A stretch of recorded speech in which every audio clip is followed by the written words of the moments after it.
Vamos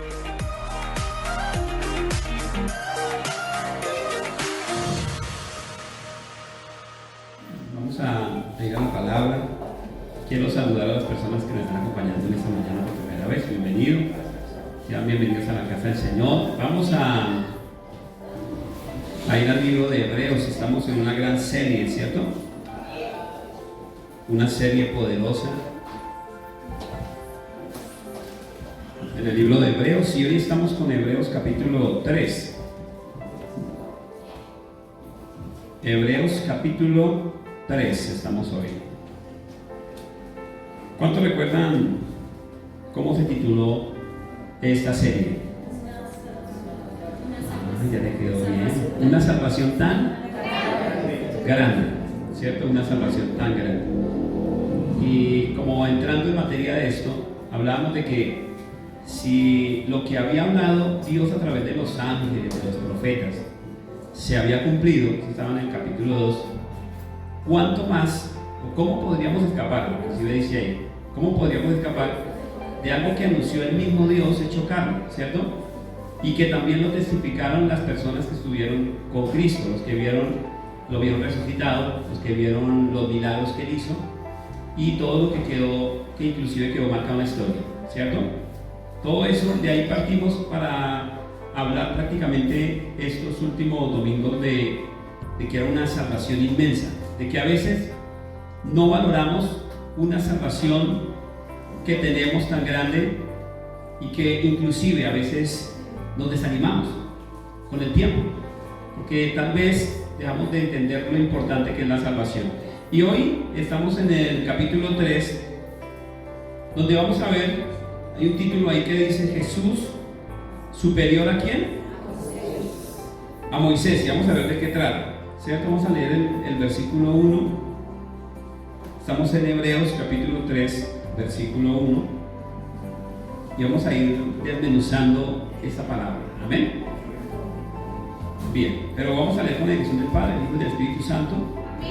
Versículo 1: Por tanto, hermanos santos, participantes del llamamiento celestial, considerad al apóstol y sumo sacerdote de nuestra profesión, Cristo Jesús. Porque recordemos que Cristo es el centro de toda la Biblia, toda la palabra habla de Cristo, Él es el centro. Y aquí una vez más, en este capítulo 3, vamos a ver cómo se centra en Cristo y cómo nos habla de que es superior a Moisés. Pero ¿qué importancia tiene esto? Porque Moisés representa el antiguo pacto, ¿cierto? Moisés representa la ley. Moisés representa todo lo que tuvo que venir en el Génesis, en el Éxodo, a través de la ley que fue dada a su pueblo, todas las maravillas, todo eso representa a Moisés, el gran siervo, el gran profeta, porque Moisés es conocido como el gran profeta. La gente miraba a Moisés como un superhéroe, ¿no? O sea, el pueblo de Israel miraba y decía, Moisés, porque la forma que Dios había usado a Moisés era grandísima. Pero aquí esta palabra nos va a mostrar ahora cómo Jesús va y está por encima incluso de Moisés, porque muchos del pueblo judío todavía tienen por encima a Moisés que incluso a Jesús, ¿cierto? Algunos no aceptan a Jesús, pero aquí vamos a ver la superioridad en el libro de Hebreos. Y este primer versículo se refiere, está diciendo, por tanto, hermanos santos. ¿A quién se está refiriendo cuando dice hermanos santos? Las personas que han aceptado a Cristo, ¿cierto?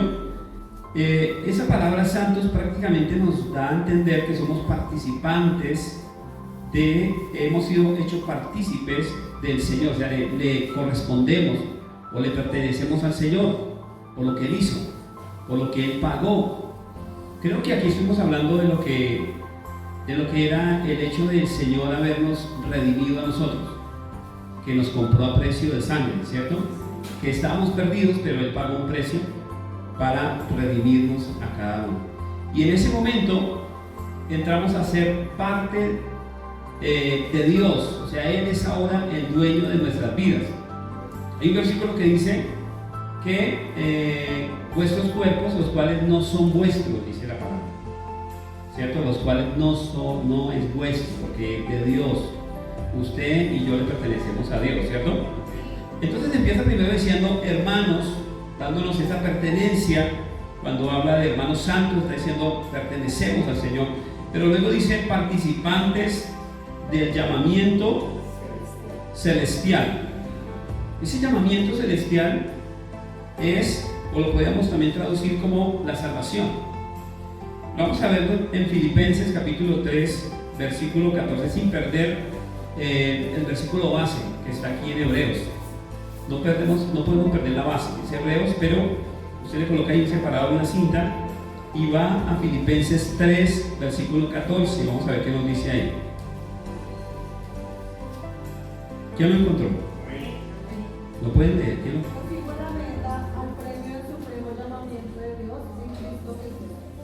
Al premio del supremo llamamiento.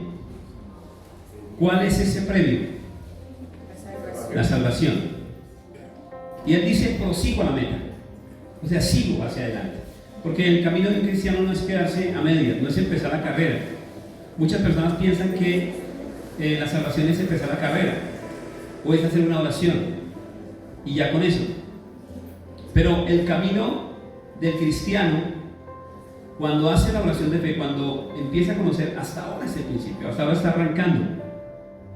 Y por eso el mismo apóstol en Filipenses dice, prosigo a la meta, voy a seguir. Y eso que ya había avanzado algo, que el apóstol Pablo había avanzado, ¿cierto? Había avanzado mucho. Pero él dice, prosigo a la meta. Prosigo al premio, para alcanzar el premio del supremo llamamiento, lo cual está hablando acá también del llamamiento, participantes de ese llamamiento. Así que como el apóstol Pablo proseguía, usted y yo estamos también en el mismo llamamiento. El llamamiento, ¿cierto?, al cielo. Entonces yo quiero que usted diga que está al lado, somos participantes del llamamiento al cielo. Dios nos ha llamado para ser participantes, ¿cierto? Tenemos esa bendición. O sea, somos llamados también a cumplir un propósito de Dios.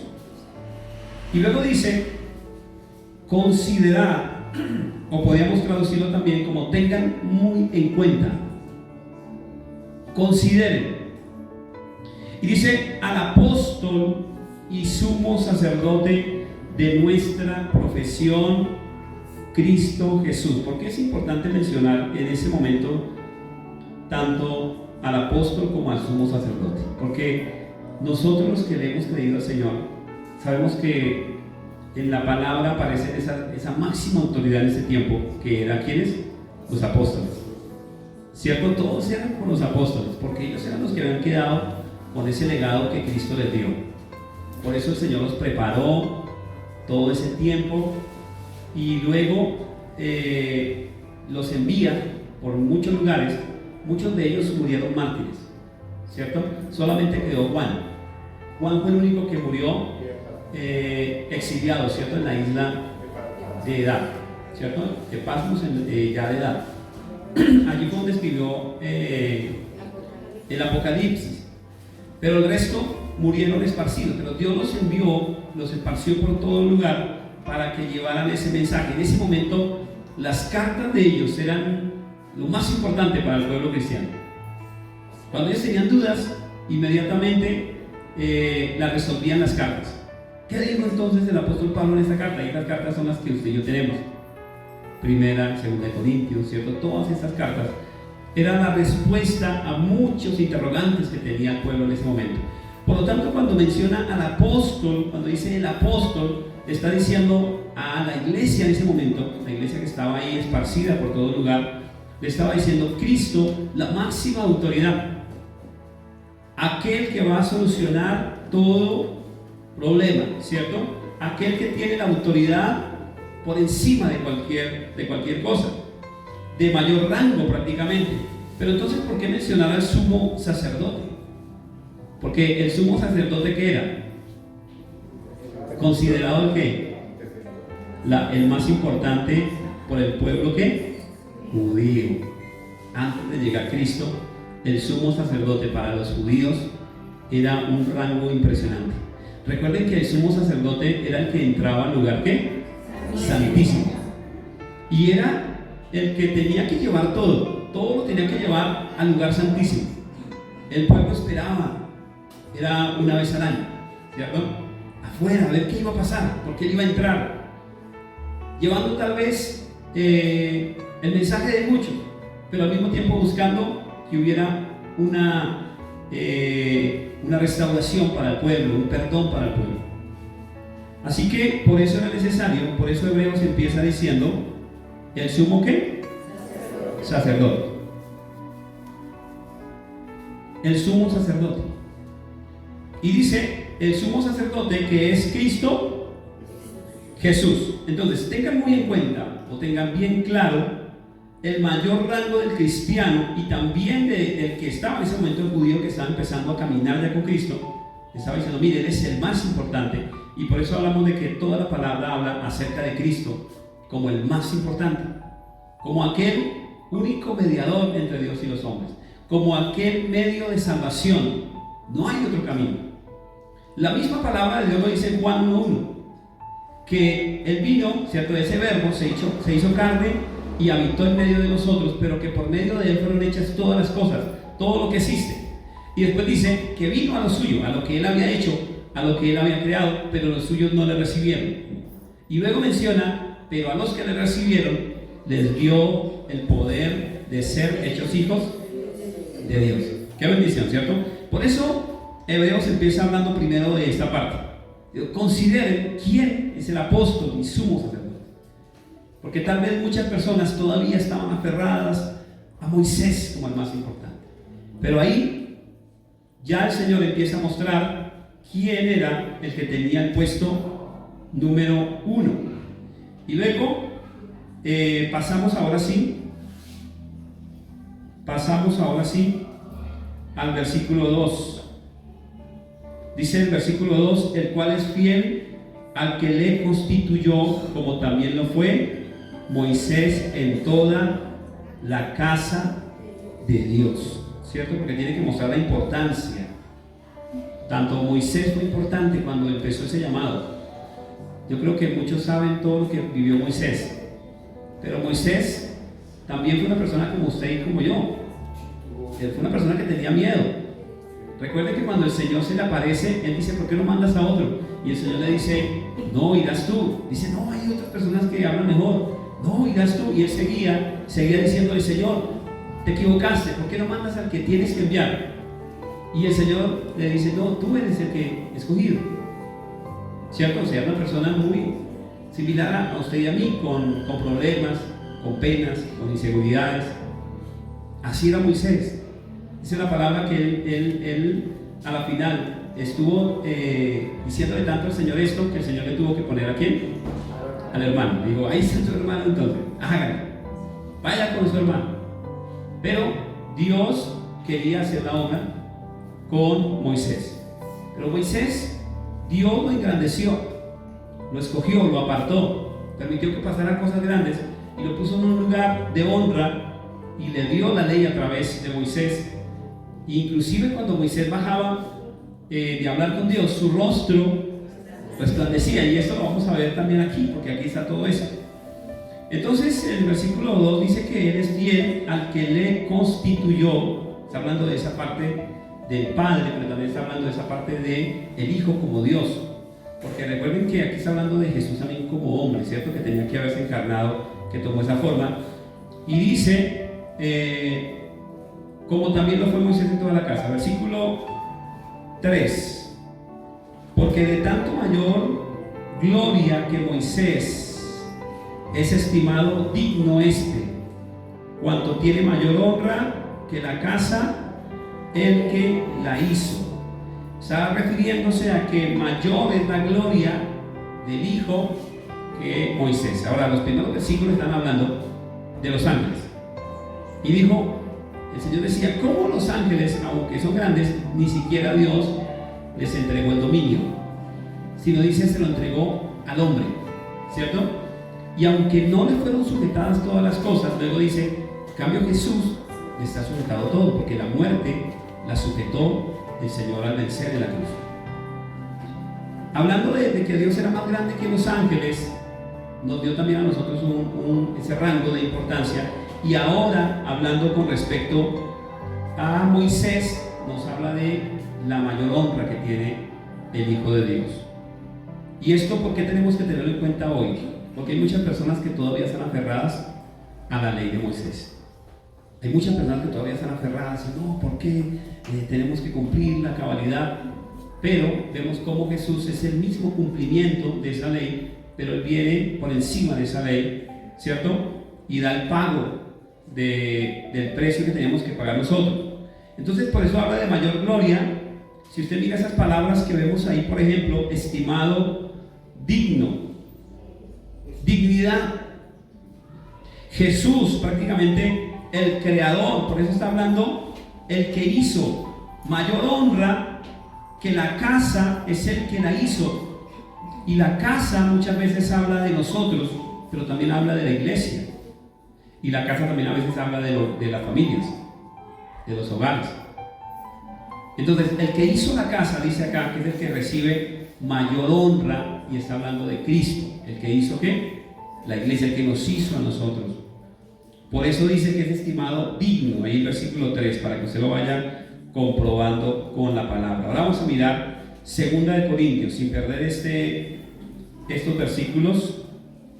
Vamos a mirar 2 Corintios 3, versículo 7. También quiero que si alguien lo puede leer, lo lea. Amén. 2 Corintios 3, vamos a leer desde el versículo 7 hasta el versículo 11. ¿Qué dice?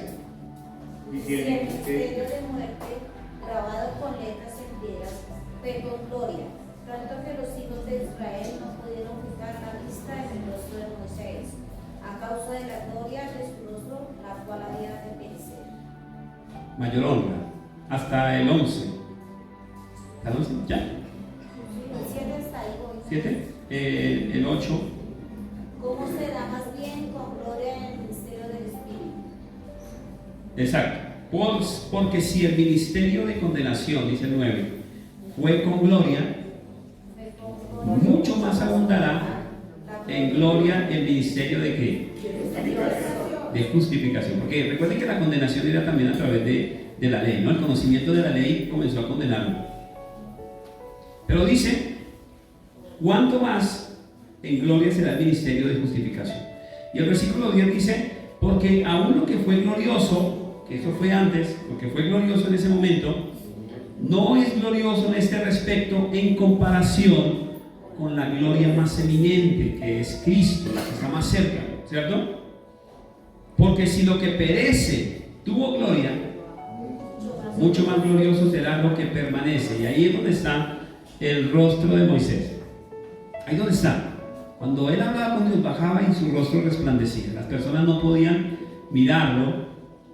Y entonces dice que después de hablar, él se ponía un velo. Siempre que hablaba con Dios, su rostro empezaba a resplandecer y luego le tocaba ponerse un velo para que lo pudieran ver. Y dice que si aún así, recibiendo la palabra, fue con gloria todo esto, algo que a la final iba a perecer, porque llegó un momento en que ya no se vio resplandecer más. Llegó un momento donde ya se perdió ese rostro resplandeciente, ni más, pereció. Y dice que si esto fue con gloria, ahora cuánto más Jesús, ¿cierto? Que no perece, está hablando, que no muere, ¿cierto? Que es eterno, que es para siempre. Su gloria resplandece por los siglos de los siglos. Amén. Por eso prácticamente está hablando Jesús. Le podemos, a leer esto, le podríamos poner Jesús el más glorioso. Amén. Diga que está al lado, Jesús es el más glorioso. Tremendo, ¿no? Esa es la palabra que cuando subió con sus discípulos, ¿cuáles fueron los con los que subió él? Pedro, Juan y otro más, Jacobo, ¿cierto? Y dice que se les aparecieron ¿quiénes? Moisés y Elías. ¿Por qué se les apareció esas dos personas, Moisés y Elías? Porque Moisés representa ¿qué? La ley, la palabra, ¿cierto? La palabra de la ley, sobre todo, ¿cierto? El antiguo pacto representa a Moisés. Pero también se le apareció ¿quién? Elías, que representa ¿qué? Los profetas. Amén. Elías representa los profetas. Eso es algo que Dios quería mostrarle a ellos. Y dice que él se transfiguró. O sea, en ese momento ya no vieron a ese Jesús humano, sino que vieron a ese Jesús que lleno de gloria, realmente como era espiritual. Y por eso se les aparecieron esas dos personas. Esos dos personajes tenían ese significado. Pero los discípulos, ¿qué querían hacer? Quedarse ahí, ¿cierto? Estaban todos contentos y dijeron: ay, Señor, que hacemos unas enramaditas, una para Moisés, una para, ¿cierto? Porque a veces a nosotros nos gusta eso, ¿no? Nos gusta a veces como el deleite, como el placer en las cosas de Dios, como el descanso en Dios. Pero el Señor le dijo: no, ¿cierto? El Señor les ordenó bajar, a hacer, a trabajar, a cumplir el propósito. Pero aquí es importante mencionar todo eso, porque en ese momento que se transfiguró, el Señor les mostró la gloria. Imagínense ustedes ese momento cuando Él se transfigura, muestra su gloria, y en ese momento también la voz del cielo que dice: este es mi Hijo, a Él oíd.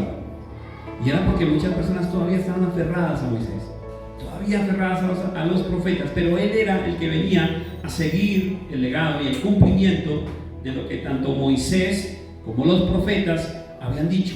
Era el cumplimiento exacto. Entonces, por eso habla de la mayor gloria, ¿cierto?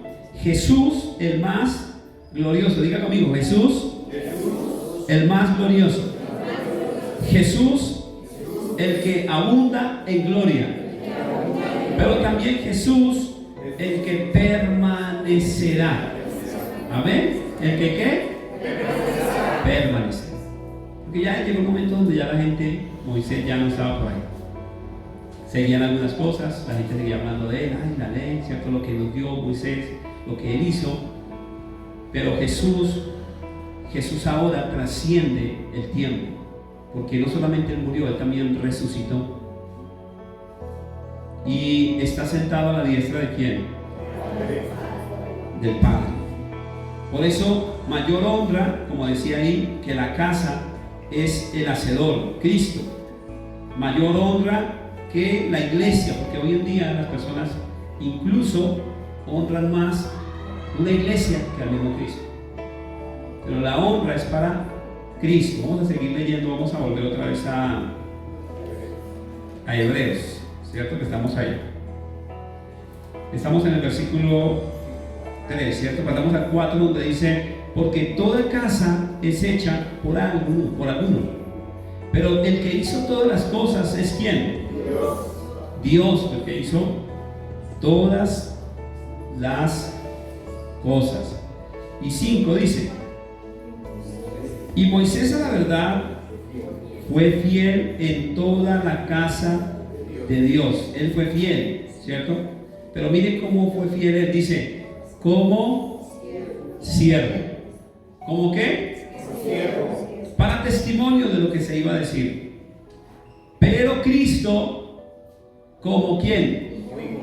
Como hijo.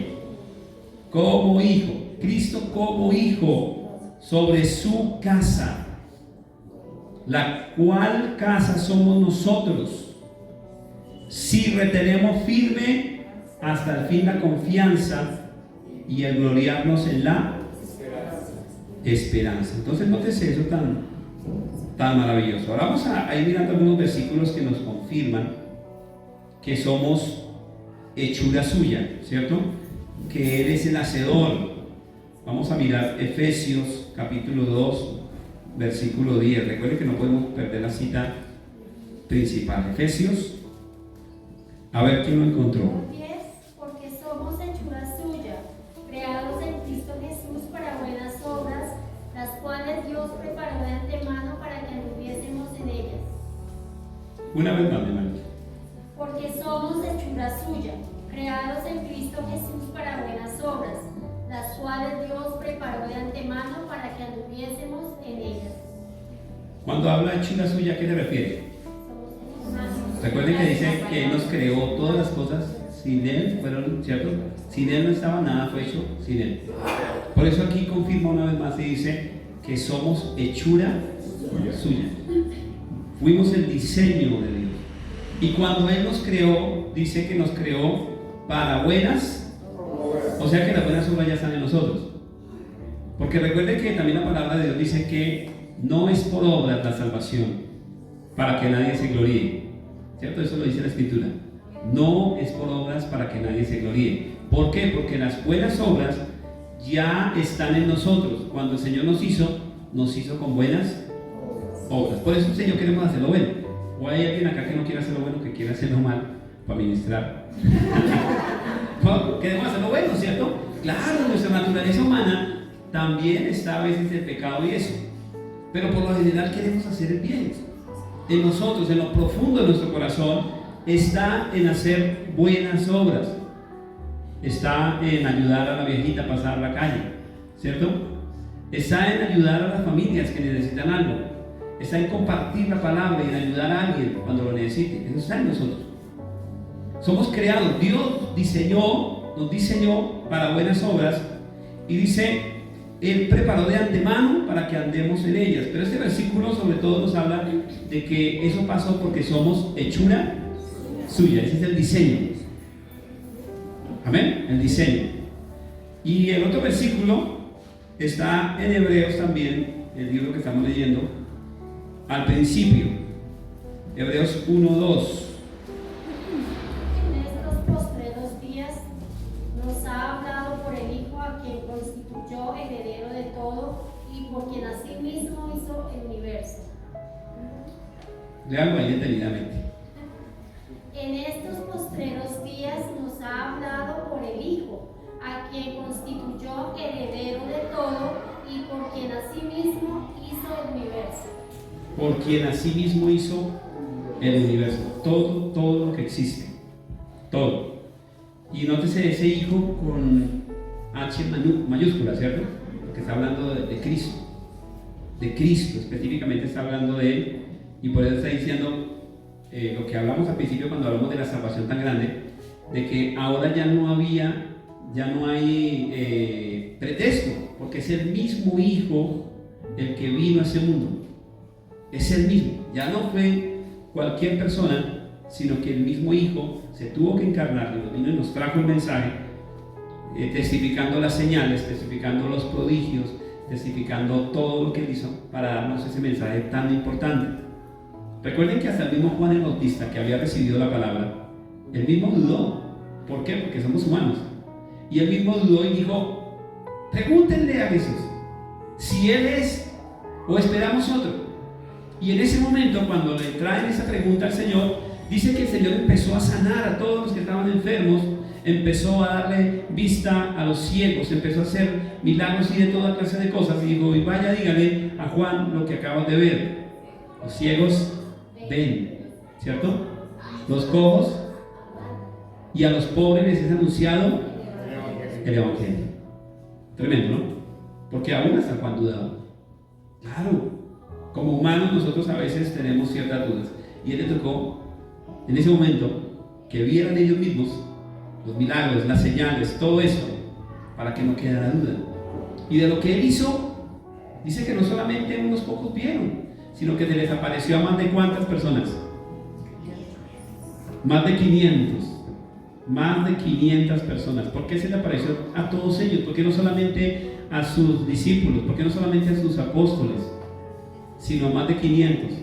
Porque Él sabía que iban a haber muchas dudas. Él sabía que muchas personas iban a decir, ¿pero en qué momento? Pero cuando había muchos testigos decían, pero yo también lo vi. Y otros decían, oiga, pero yo también, yo no soy de los discípulos, pero yo también vi, Él se me apareció. Entonces, a mí también. No había ya duda. Porque de pronto alguien podía decir, no, es que los apóstoles se pusieron en común acuerdo para decir que se les había aparecido. Por eso se le apareció a más de 500 de diferentes lugares, para que ya no quedara duda. Y eso trascendió a la historia. Amén. Y aquí dice que Él fue constituido heredero de todo. Por eso cantamos esta canción que dice, todo es de mi Cristo, por Él y para Él. Por eso la gloria, la alabanza, la exaltación, toda la damos a Cristo, porque fue el heredero de todas las cosas. Por eso este libro nos enfoca tanto, y no solamente Hebreos, sino que toda la Biblia nos enfoca tanto a Cristo.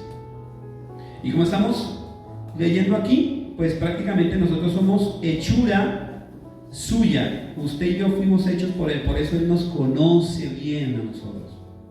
Él nos conoce. No hay algo que usted y yo podamos ocultarle. Nada. Usted no le puede decir, Señor, es que usted no sabe lo difícil que es esta tentación para mí. Es que usted no lo sabe. Porque dice la palabra que Él fue tentado en todo, sin embargo, no pecó. Igual que usted y como yo. Por eso tomó la forma humana, para vivir lo que usted y yo vivimos también. Y por eso dice la palabra que tenemos un sumo sacerdote que sí se puede compadecer de nosotros, porque Él sí vivió todo. El Hijo vivió todo lo que usted y yo vivimos. Por eso a veces no tenemos excusa, ¿cierto? Quisiéramos como excusarnos delante de Él, pero cuando entendemos que Él vino, tomó la forma, vivió lo mismo que nosotros, peor que nosotros, porque Él tuvo que enfrentar cosas duras. Cuando se le apareció, miren, nosotros a veces somos tentados por nuestra carne, y a veces somos tentados también por uno que otro chuki que hay por ahí, ¿cierto? Pero Cristo fue tentado directamente por Satanás, directamente por el padre del engaño, y aún así Cristo venció la tentación. Entonces, cuando nosotros estamos tentados, es algo pequeño lo que está viniendo. Dios nos hizo, y al mencionar esta palabra nos está diciendo: hey, yo te conozco todo lo que eres, yo conozco tus pensamientos, yo conozco tu corazón, yo conozco todo lo que tú vas a hacer. Posiblemente ese sea el momento por el cual también el Señor te ha mantenido a sus pies, escuchando su palabra y todo eso. Pero continuamos. Qué bonito cuando el Señor menciona esta palabra, cuando habla de Moisés fiel como siervo. ¿Cierto? En Hebreos que estábamos leyendo, Moisés prácticamente fue fiel como siervo, como servidor. Pero Cristo es fiel como ¿qué? Como hijo. ¿Será lo mismo o no? ¿Qué dicen ustedes? ¿Será la misma fidelidad de Moisés como siervo a Cristo como hijo? Ahora, un siervo sabe a la final que tiene que ser fiel a su mayordomo, a su patrón, a todo esto, pero a la final él sabe que no es su pueblo. Él a la final sabe que no es su pueblo, y sin embargo Moisés se comportó de unas maneras cuando Dios quería destruir al pueblo, porque Dios a veces decía: no, este pueblo es muy rebelde, ¿cierto? Decía: déjeme que lo destruya. Y Moisés decía: ¿qué dirá la gente? Que lo sacaste de allá de Egipto para matarlos. ¿Qué dirá la gente? No se haga esto, ¿cierto? A pesar de que Moisés en este momento era como siervo. Ahora, ¿cuánto más el Hijo, el que hizo, el que creó, ¿cierto? Es fiel. Y eso nos enseña a nosotros lo importante de la fidelidad también. Diga que está al lado: si Moisés como siervo fue fiel y Cristo como hijo también, ¿cuánto más usted? Tenemos que ser fieles, amén.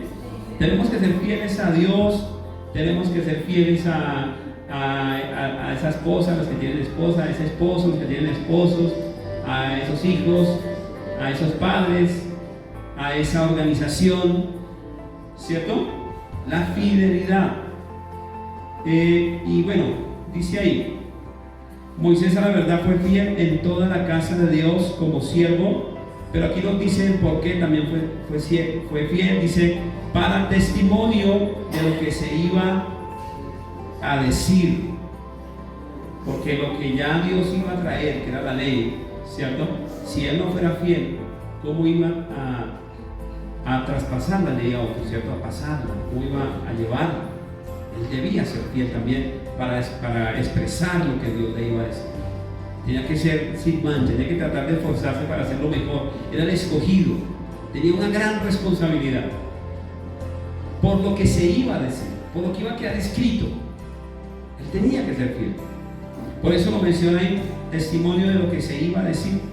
Pero Cristo como hijo sobre la casa la cual casa somos nosotros.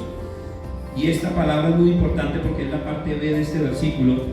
Dice, si retenemos. Si retenemos, diga conmigo, si retenemos. Firme, ¿hasta dónde? Porque a veces olvidamos esto, ¿cierto?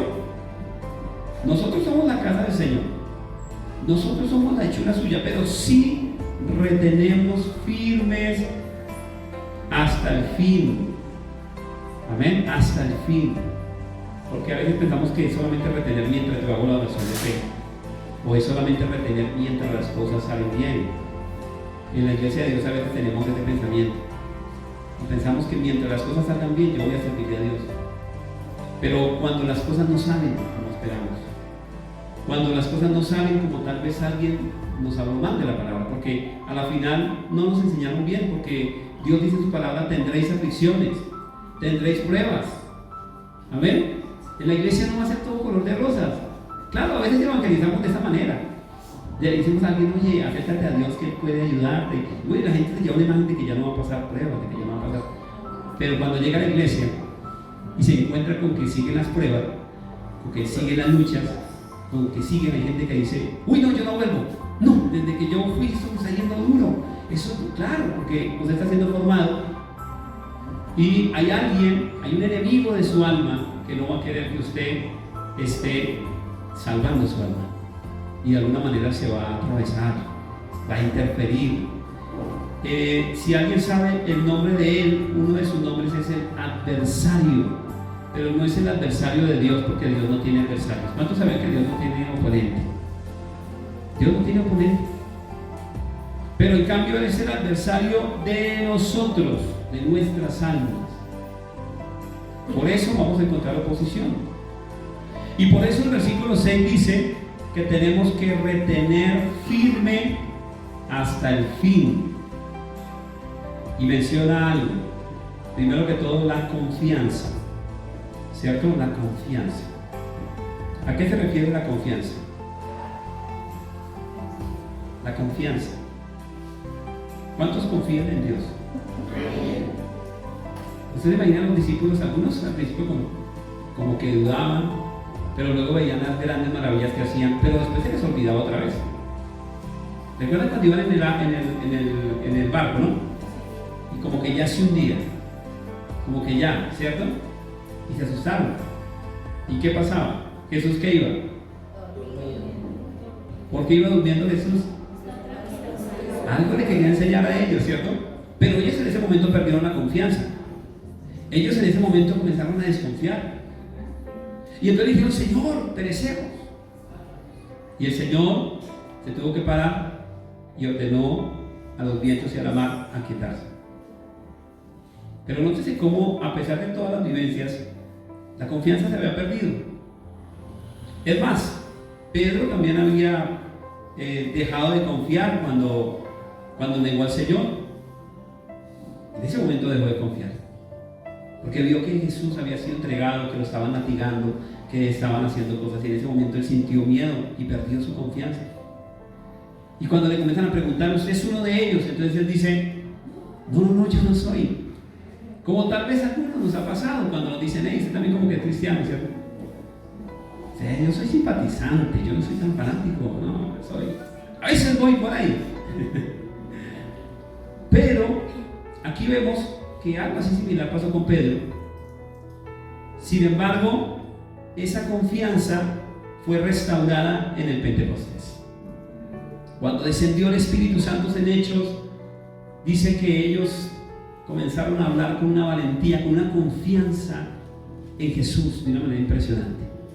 Ya sabían que realmente nada podía dañarles a menos que Jesús lo permitiera, a menos que fuera el plan de Dios, al menos que fuera el propósito de Cristo. Cuando vino ese Pentecostés, ya, ¿cuál miedo? ¿Cuál temor? ¿Cuál desconfianza? Ya predicaban con una confianza donde quiera que fueran, iban predicando el mensaje de Cristo con toda valentía. Y a veces los amenazaban, y ellos decían, juzguen ustedes si debemos obedecer a los hombres antes que obedecer a Dios. Hay una valentía impresionante en ellos. Entonces a veces nosotros perdemos ¿qué? La confianza. Llega la prueba, llega a veces la enfermedad, y ¿qué comenzamos a hacer? Primero el remedio, primero la pasta, ¿cierto? Y ya después, por allá, en último recurso, nos acordamos de Dios. Ay, ¿verdad que el Señor también me puede sanar? Y ahí es cuando oramos, lo dejamos como último recurso. Cuando ya no hay esperanza, cuando ya estamos con los problemas encima, es cuando ya decimos, voy a recorrer a Cristo. Pero Él debería ser nuestra primera opción. Cuando estamos enfermos, Él debería ser nuestra primera opción. Correr a Él y decirle, bueno Señor, tu palabra me dice en el Salmo 103:3 que tú eres el que perdonas nuestras iniquidades, pero el que sanas también nuestras dolencias. Y orar. Muchas personas han sido sanas de esa manera. Algunos aquí fueron sanos en medio de la alabanza, ¿no? Estaban cantando y fueron sanos. Todo esto pasa para que nosotros aprendamos lo importante que es confiar. Y por eso dice acá, si retenemos firme hasta el fin. No dice unos días. No dice que retengamos firme en unos momentos. O mientras las cosas salen bien. Porque las cosas tienen que irse empeorando poco a poco. Porque sabemos que el tiempo se acerca. ¿Cierto? Eso lo sabemos. Tienen que pasar cosas, tienen que empeorarse, tiene que haber pandemias en todo el mundo, tiene que haber cosas, tiene que haber persecución, todo va a tener que pasar, porque eso dice la palabra que va a pasar. Pero la confianza no se debe perder. La confianza en Él, la confianza en que si Él nos hizo y tiene un propósito con nosotros, esa confianza no nos va a pasar lo que Dios nos permita. O sea, lo que nos pasa a nosotros es porque Él lo determinó así. Y si lo determinó así, usted debe estar confiado en Él. Soltarse en las manos de Dios. Amén. Diga que está al lado, confíe en el Señor. Suéltese en sus manos. Como que a veces pensamos que el enemigo es el que va a hacer de las suyas. ¿No? Si usted confía en el Señor, Dios cumplirá el propósito en su vida. Amén. Pero no se puede perder la confianza. Y por eso la habla y la confianza. Imagínense a ese Pedro cuando estaba caminando. ¿Sí fue Pedro el que caminó sobre las aguas? Imagínense, ¿no? Y a veces lo vemos como una persona que duda. Pero fue el único que se arriesgó a caminar sobre las aguas. Fue el único que dijo, si eres tú, déjame ir. ¿Quién hace eso? Fue la persona que tenía más fe. Realmente fue la que tenía más fe. Si eres tú, déjame ir. Porque la gente pensaba que era ¿qué? Un fantasma. Pero él dice, pero si eres tú, déjame ir hasta allá. Si realmente no tuviera fe, créame que no hubiera dicho eso. Ahora, sí llegó un momento donde empezó a dudar, perdió la confianza de la que estamos hablando acá y empezó ¿a qué? A hundirse. Y ahí fue donde el Señor lo tomó otra vez de la mano. Entonces no se puede perder la confianza, y esa confianza es hasta el fin. Diga que está al lado, no es hasta mañana, no es hasta dentro de un año, es hasta el fin. Hasta el fin. Y luego dice, y el gloriarnos en la ¿qué? La esperanza. En la esperanza. ¿Quién es nuestra esperanza? Cristo. ¿Cierto? A la final Cristo es nuestra esperanza. Pero si hay algo que usted y yo nos podamos gloriar, es en Cristo. No nos podemos gloriar en lo que somos nosotros. No nos podemos gloriar tal vez en los títulos que tengamos. No nos podemos gloriar tal vez en lo que tengamos. Algún día eso va a perecer. Hay personas que lo han tenido todo y en un momento lo han perdido todo también. No nos podemos gloriar en eso. Pero en Cristo, en nuestra esperanza, en lo que Él hizo ahí en la cruz, en las cosas que Él marcó, ahí sí usted y yo nos podemos gloriar. Ahora, vamos a mirar Números. A ver qué nos dice Números 12, versículo 7, porque ya sé que se nos pasó el tiempo. Por eso vamos a culminar con este versículo. Números 12, 7. ¿Qué nos dice? Dice, no así a mi siervo Moisés, que es fiel en toda mi casa. Tremendo, ¿no? Fidelidad. ¿Es fiel en qué? En toda mi casa. En toda mi casa, en todo. usted y yo tenemos que entender que estamos en esos últimos tiempos. Y como tal, Dios exige que parte de ese gloriarnos en esa esperanza tiene que ver con que usted sea fiel en todo lo que usted hace, en todas las áreas, porque hay muchas áreas en nuestras vidas. Creo que una de las más grandes áreas es nuestro hogar, nuestras familias, nuestros hijos, todos ellos. Y ahí es donde nosotros tenemos que ser fieles en todas las cosas. Por eso el Señor habló de Moisés. Y por eso prácticamente hablamos todos estos versículos para mostrar la superioridad de Cristo sobre la misma ley, sobre el mismo antiguo pacto. Mire cómo cuando Cristo vino tuvo que tener gran oposición precisamente por eso. Que la gente le decía: oye, ¿por qué sanas el día sábado?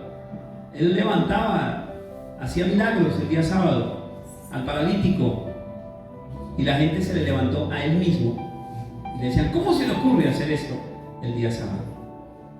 Y entonces ahí es donde él les dice que él es el Señor del sábado, que él mismo, y les da una enseñanza también en ese versículo, porque habían malinterpretado, y a veces Moisés representa eso, representa esa ley también, que en ese tiempo fue perfecta, fue necesaria, fue gloriosa, pero que a la final pereció porque llegó el nuevo pacto, que es en Cristo. El nuevo pacto. Por eso Cristo, cuando le preguntan el gran mandamiento, Él lo resume en amar a Dios sobre todas las cosas y amar al prójimo como a sí mismo. Y dice: y de ahí depende toda la ley y los profetas.